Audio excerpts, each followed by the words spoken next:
Facebook আইডিতে একটি post দেন, যাতে তিনি লেখেন, মব তৈরি করে যদি হাইকোর্টের রায় নেওয়া যায় তাহলে এই হাইকোর্টের দরকার কি।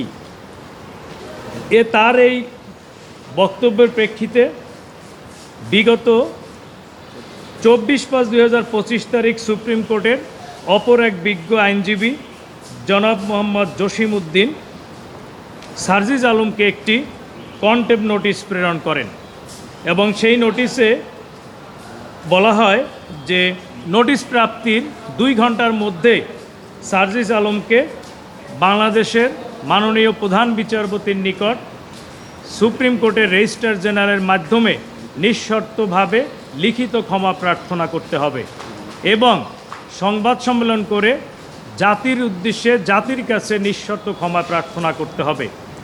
এই সময় অতিবাহিত হয়ে যাওয়া সত্ত্বেও অদ্য পর্যন্ত উনি কোনো পোস্ট ওনার ফেসবুক ভেরিফাইড আইডি থেকে ডিলিট করেন নাই এবং ক্ষমা প্রার্থনাও করেন নাই, যার প্রেক্ষিতে বিজ্ঞ আইনজীবী অ্যাডভোকেট মোহাম্মদ জসিম উদ্দিন আজকে মহামান্য হাইকোর্ট বিভাগে একটি কমপ্লেন্ট পিটিশন দায়ের করেন।